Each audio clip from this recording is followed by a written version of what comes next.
मधुबन के बाबा, मधुबन के बाबा मुरली वाले, आपका क्या कहना, आपका क्या कहना। ओम शांति। आज 30 अगस्त 2021 बहुत ही इम्पोर्टेंट दिवस सभी यज्ञवस्तों के लिए। आज श्री कृष्ण जन्माष्टमी की आप सबको बहुत बहुत बधाई हो। तो श्री कृष्ण हमारे सामने बहुत बड़ा उदाहरण है। 16 कला संपूर्ण निर्विकारी निरहंकारी आत्मा बनने का। श्री कृष्ण ऐसी आत्मा जिसको आज दिन तक भी हम याद करते हैं, प्रेम से याद करते हैं, 56 भोग लगाते हैं। इतना उनका हम सबके मन में प्यार है उनके लिए। तो श्री कृष्ण सतयुग की पहली आत्मा, तो ये हमारे सामने पूरा उदाहरण है कि हमने भी ऐसी रूहानी आत्मा बनना है, ऐसी संपूर्ण रूह बनना है, 16 कला संपूर्ण बनना है। तो श्री कृष्ण जन्माष्टमी के इस पावन अवसर पर एक गीतों का समूह तैयार किया गया है। तो आप सभी भाई बहन इस मुरली के लास्ट में डिस्क्रिप्शन बॉक्स में उन गीतों को सुन सकते हैं और अवश्य ही सुने। तो शुरू करते हैं आज की मुरली। आज मीठे मीठे बाप दादा बोले, मीठे बच्चे तुम्हें अभी रूहानी कारोबार करनी है। रूह समझकर कर्म करने से आत्मा निर्विकारी बनती जाती है। मीठे मीठे बाप दादा बोले, मीठे बच्चे तुम्हें अभी रूहानी कारोबार करनी है। रूह समझकर हर कर्म करने से आत्मा निर्विकारी बनती जाती है। और बाबा ने आज हमसे मुरली में प्रश्न पूछा है कि स्वर्ग का वर्षा लेने और स्वर्ग में ऊंच पद पाने का आधार क्या है।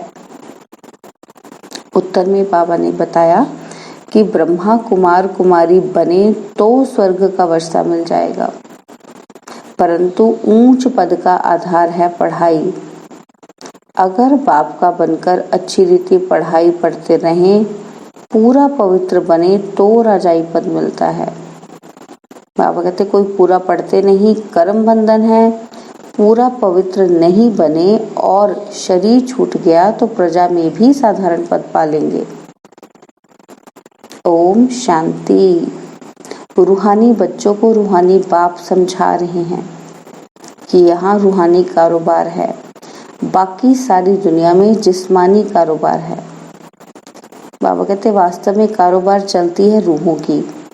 आत्मा ही इस शरीर द्वारा पढ़ती है, चलती है, विकर्म करती है। इसलिए पतित आत्मा पाप आत्मा कहा जाता है। आत्मा ही सब कुछ करती है। इस समय सब मनुष्य देह अभिमानी हैं। मैं आत्मा हूँ समझने बदले समझते हैं मैं फलाना हूँ, यह व्यापार करता हूँ, यह फलाने कामी क्रोधी हैं, शरीर का ही नाम लेते हैं। इसको कहा जाता है देह अभिमानी दुनिया, उतरती कला की दुनिया। सतयुग में ऐसे होता नहीं, वहाँ देही अभिमानी होते हैं। बाबा कहते तुमको देही अभिमानी बनाया जाता है। अपने को आत्मा निश्चय करो। मैं आत्मा यह शरीर रूपी चोला धारण कर पाठ बजाती हूँ। वह एक्टर्स भी भिन्न भिन्न कपड़ा बदली कर पाठ बजाते हैं। बाप कहते हैं कि तुम आत्माएं पहले शांति धाम में थी, तुम्हारा घर है शांति धाम।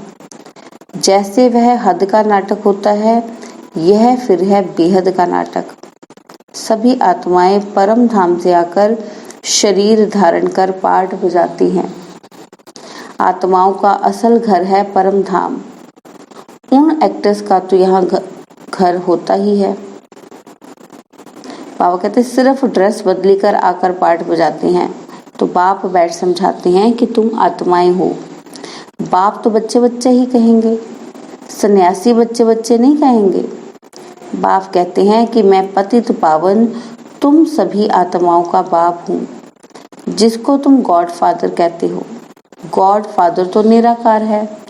ब्रह्मा विष्णु शंकर को भी गॉड फादर नहीं कहेंगे, उनमें भी आत्मा है, परंतु उनको कहते हैं ब्रह्मा देवताय नमः, विष्णु देवताय नमः। देवताएं क्या करते हैं ये किसी को पता ही नहीं है। बाप ही आकर समझाते हैं कि तुम कैसे ड्रामा प्लान अनुसार पाठ बजाते हो। दुनिया एक ही है, ऐसे नहीं कि कोई नीचे पाताल व ऊपर में दुनिया है।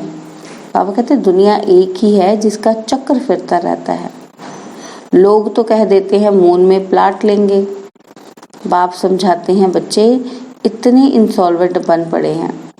भारतवासियों के लिए ही कहते हैं कि तुम कितने साहूकार समझदार थे। इन लक्ष्मी नारायण का सारे विश्व पर राज्य था, जिसको कोई लूट ना सके। वहाँ कोई पार्टीशन आदि नहीं होती।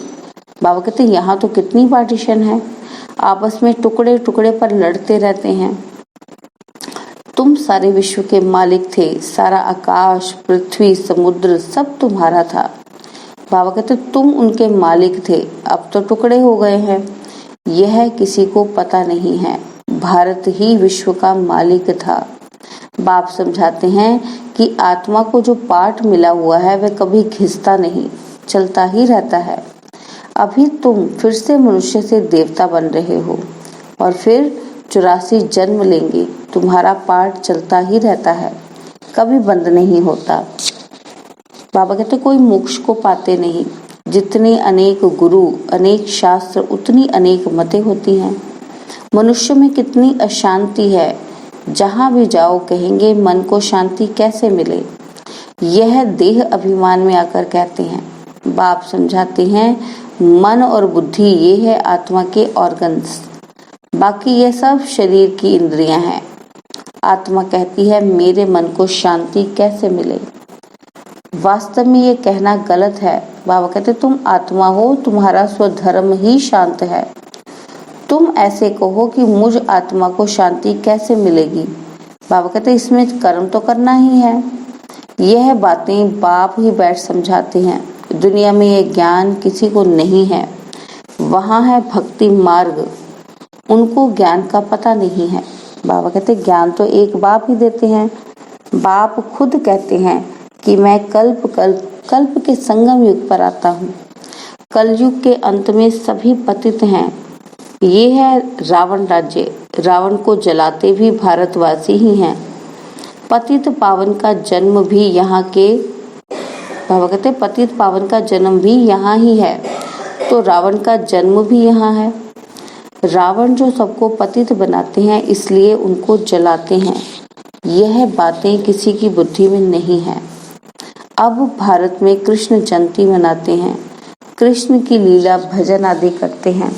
अब बाप कहते हैं कि वास्तव में लीला कृष्ण लीला कुछ है ही नहीं। कृष्ण ने क्या किया? कहते हैं कंसपुरी में जन्म लिया। अब कंस तो डेविल को कहा जाता है। सतयुग में डेविल कहाँ से आए? बाबा कहते तुम जानते हो कृष्ण की आत्मा जो सतयुग में थी वह अपने 84 जन्म भोग इस समय पतित से पावन बन रही है, अपना पद फिर से ले रही है।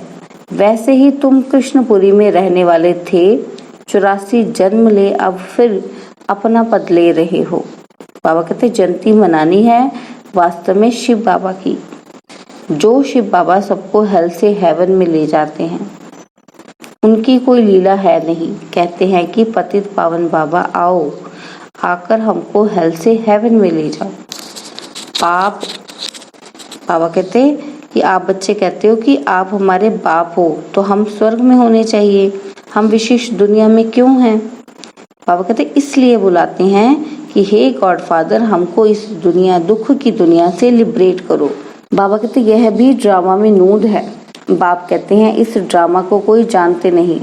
शास्त्रों में ड्रामा की आयु लंबी लिख दी है और नई दुनिया को पुरानी बनना ही है, सतो रजो तमो में आना ही है। ये है बेहद की बात। बाबा ने कहा कि अभी तुम फिर से विश्व के मालिक बन रहे हो। भारतवासी जो नई दुनिया में थे वही 84 जन्मों का पाठ बजाएंगे। अभी तुम पवित्र बनते हो, बाकी सब मनुष्य पतित हैं। तब तो पावन के आगे जाकर नमन करते हैं। पावन को नमन क्यों करेंगे?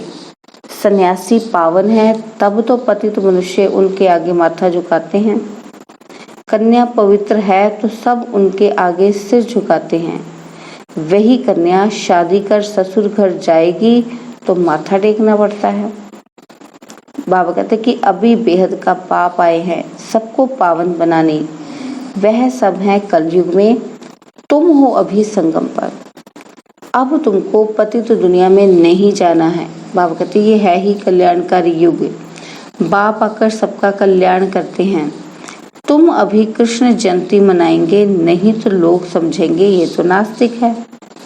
बाबा कहते नास्तिक वास्तव में उनको कहा जाता है जो अपने बाप को और रचना के आदि मध्य अंत को नहीं जानते हैं। बाबा ने कहा कि इस समय सब निधन के आर्फन बन पड़े हैं, घर घर में झगड़ा है, एक दो को मारने में देरी नहीं करते हैं, इसलिए इसको नास्तिकों की दुनिया कहा जाता है, यानी कि पाप को ना जानने वाले। बाबा कहते तुम तो हो जानने वाले, अभी तुम समझते हो क्या कि हम पत्थर बुद्धि थे, बाप हमको पारस बुद्धि बना रहे हैं और कोई तकलीफ की बात ही नहीं। बाप सिर्फ कहते हैं कि 1 घंटा पढ़ो, अपने को आत्मा समझ मुझ बाप को याद करो। बाबा कहते शरीर को याद करेंगे तो लौकिक संबंधों की याद आएगी, देही अभिमानी रहेंगे तो मुझ बाप की याद रहेगी। यह तो है ही विशिष्ट दुनिया, विषय सागर में गोते खाते रहते हैं, विष्णु को क्षीर सागर में दिखाते हैं, कहते हैं वहाँ घी की नदियां बहती हैं। बाबा कहते यहाँ तो घासलेट भी नहीं मिलता, फर्क है ना। तो तुम बच्चों को कितनी खुशी होनी चाहिए, पाप ही खेवैया है। गाते भी है ना, नैया मेरी पार लगाओ। बाबा कहते ये सब नैयाएं हैं, खेवैया एक बाप ही है। यह शरीर यहाँ ही छोड़ देंगे, बाकी आत्माओं को पार ले जाएंगे शांति धाम, वहां से फिर भेज देंगे सुखधाम। परमपिता परमात्मा को ही खिवैया कहा जाता है। बाप की ही महिमा गाते हैं अनेक प्रकार से। बाबा ने कहा कि अभी तुम पवित्र बन पवित्र दुनिया के मालिक बनते हो। श्री श्री शिव बाबा आए हैं श्रेष्ठ बनाने, खुद भगवान कहते हैं ये भ्रष्टाचारी दुनिया है। अभी तुम परमपिता परमात्मा की श्रीमत पर चल श्रेष्ठाचारी बनते हो। कितनी यह गुप्त रमणीक बातें हैं जो तुम बच्चों को ही समझ में आती हैं, औरों को समझ में आएंगी ही नहीं। बाबा कहते कि तुम जानते हो कि अभी देवी देवता धर्म का कलम लग रहा है। जो भी देवी देवता धर्म वाले और धर्मों में चले गए हैं वही आकर फिर ब्राह्मण बनेंगे। ब्रह्मा कुमार कुमारी बनने बगैर बाप से स्वर्ग का वर्षा नहीं ले सकते। बाबा कहते अभी तुम ब्रह्मा कुमार कुमारियां स्वर्ग का वर्षा ले रहे हो। जितना पुरुषार्थ करेंगे कराएंगे उतना ऊंच पद पाएंगे। सब तो इतना नहीं कर सकते, पूरा नहीं पढ़ेंगे तो उसका नतीजा क्या होगा। बाबा कहते अगर शरीर छूट जाए तो स्वर्ग में आ जाएंगे, परंतु प्रजा में बिल्कुल ही साधारण। अगर बाप का बनकर अच्छी रीति पढ़े तो राजाई पद पा सकते हैं, नहीं पढ़ते हैं तो समझेंगे इनकी तकदीर में नहीं है। पवित्र रहेंगे पढ़ेंगे तो ऊंच पद पाएंगे। अपवित्र होने से बाप को याद नहीं कर सकेंगे। ऐसे भी बहुत हैं कि कर्म बंधन का हिसाब जब छूटे, गाड़ी बाबा कहते कि गाड़ी के दोनों पहिए पवित्र होंगे तो ठीक चलेंगे, दोनों पवित्र रहेंगे तो ज्ञान चिता पे बैठ जाएंगे, नहीं तो खिटपिट होती है। फिर बाबा कहते हैं कि कई बच्चे कहते हैं कि बाबा हम तो जानते हैं कि श्री कृष्ण सतयुग का पहला प्रिंस है, तो क्यों नहीं कुछ मनाएं, इसकी सेलिब्रेशन क्यों ना करें। बाबा कहते हैं अच्छा हम कृष्ण की आत्मा को बुला भी सकते हैं, आकर खेल पाल करेगी, रास करेगी और क्या करेगी। बाबा कहते गोप गोपियां तो यहाँ ही होते हैं, वहां तो प्रिंस प्रिंसेस आपस में मिलते हैं तो रास करते हैं, सोने की मुरली बजाते हैं। ये सब खेल पाल तुम पिछाड़ी में देखेंगे। बाबा कहते ये सब पाठ चलेंगे, साक्षात्कार के पाठ चलेंगे। बाबा ने बताया था पहले भी मुरलियों में कई बार। बाबा कहते शुरू में दिखाया गया, फिर तुम पुरुषार्थ में लग गए हो, अब फिर पछाड़ी में साक्षात्कार होना शुरू होगा। कौन कौन किस पद को पाएंगे यह तुम जानते हो। बाबा ने बताया है ना हम सबको। बाबा कहते ये बाप बैठ सब राज समझाते हैं।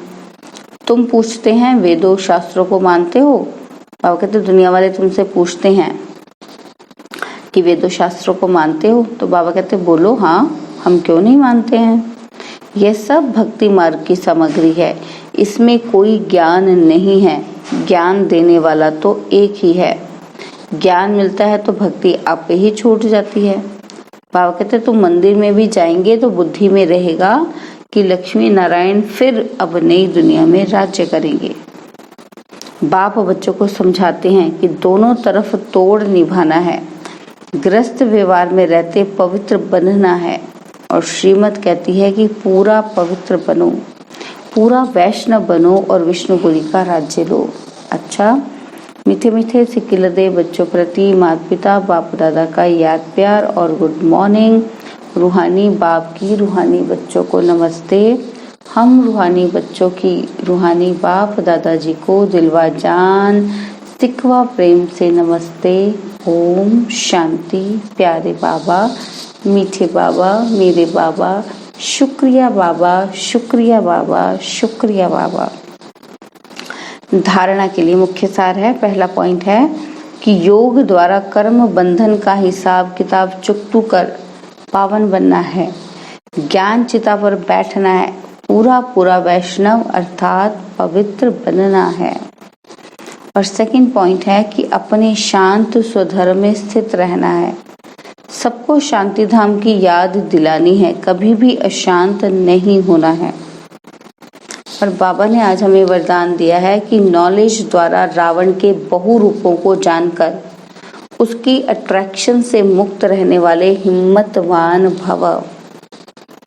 नॉलेज द्वारा रावण के बहु रूपों को जानकर उसकी अट्रैक्शन से मुक्त रहने वाले हिम्मतवान भव। जो बच्चे नॉलेज द्वारा रावण के बहु रूपों को अच्छी तरह से जान गए हैं, उनके आगे वह नजदीक भी नहीं आ सकता। चाहे सोने का चाहे हीरे का रूप धारण करे, लेकिन उसकी अट्रैक्शन में नहीं आएंगे। ऐसी सच्ची सीताएं बन लकीर के अंदर रहने का लक्ष्य रख, हिम्मतवान बनो। फिर यह रावण की बहु सेना वार करने के बजाय आपकी सहयोगी बन जाएगी। प्रकृति के 5 तत्व और 5 विकार ट्रांसफर होकर आपकी सेवा के लिए आएंगे। और स्लोगन है, सेवाओं में सफलता प्राप्त करना है तो निर्वाण चित्त की विशेषता को धारण करो। स्लोगन, सेवाओं में सफलता प्राप्त करना है तो निर्माण चित्त की विशेषता को धारण करो। ओम शांति।